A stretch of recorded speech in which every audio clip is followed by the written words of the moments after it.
Zoology students எல்லாம் ஒரு experiment செய்யணும் அப்படின்னு சொல்லி ஒரு காலேஜ் ஃபர்ஸ்ட் இயர் ஸ்டூடெண்ட்லாம் லேபு போனாங்களாம்.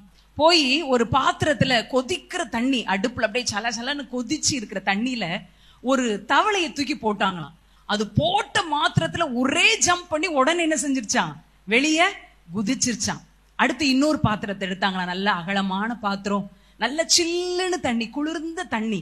அந்த தண்ணியில இன்னொரு தவளையை தூக்கி அந்த தண்ணியில போட்டாங்களாம்.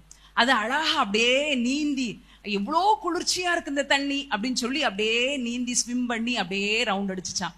கொஞ்ச நேரம் கழிச்சு அந்த பாத்திரத்தை எடுத்து அடுப்பு மேல வச்சு அடுப்புல சிம்ல அந்த தீய வச்சாங்களாம். அது ஃபியூ செகண்ட்ஸ் ஆச்சு, ஃபியூ மினிட்ஸ் ஆச்சு, அந்த பாத்திரம் சூடாச்சு. அடுத்து அந்த தண்ணி நகைச்சூடாச்சு. அடுத்து லைட்டா வார்ம் ஆச்சு. அப்படி கொஞ்சம் கொஞ்சமா அந்த தண்ணி சூடாகிட்டே இருக்குது.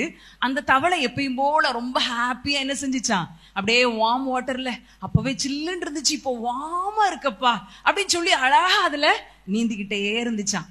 அடுத்து அந்த ஸ்டூடெண்ட்ஸ் என்ன செஞ்சாங்களா, அந்த அடுப்புல அந்த சிம்ல இருக்கிற அந்த பர்னரை என்ன செஞ்சாங்களாம், கொஞ்சம் முக்காவாசி தீக்கி கூட்டி வச்சாங்களாம்.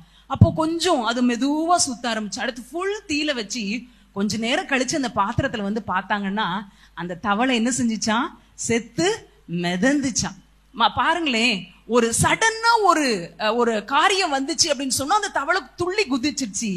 ஆனா அத படிப்படியா அது இருக்கிற தண்ணிய சூடாக்க நம்ம சுடுதண்ணில தான் இருக்கோம் அப்படின்னே தெரியாம தவளை செத்து மிதந்ததை போலதான் பிசாசு இந்த எக்ஸ்பெரிமெண்ட்லாம் செஞ்சு பார்க்காமையே உலகத்துல இருக்கிற நம்ம கிட்ட அவன் அப்ளை பண்ண ஆரம்பிச்சுட்டான் அப்படின்னு சொல்ல முடியும்.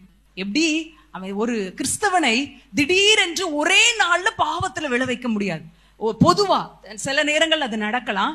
திடீர்னு ஒரு கிறிஸ்தவனை பாவத்துல விழ வச்சோம், ஐயோ அப்படின்னு சொல்லி, ஐயோ இது தப்பு இல்ல, ஐயோ இப்படி செய்யக்கூடாது, இது ஆண்டவருக்கு பிரியமில்லாத காரியம் இல்ல அப்படின்னு சொல்லி நம்ம தப்பிச்சிருவானா, அவன் படிப்படியா கொஞ்சம் கொஞ்சமா அந்த தண்ணியை சூடாக்குன மாதிரி கொஞ்சம் கொஞ்சமா நம்முடைய வாழ்க்கைய பாவத்தோட பழக்கி அடுத்து பாவத்தின் சம்பளம் மரணம் அப்படிங்கிற ஒரு நிலைக்கு நம்மளை கொண்டு வந்துடுறான்.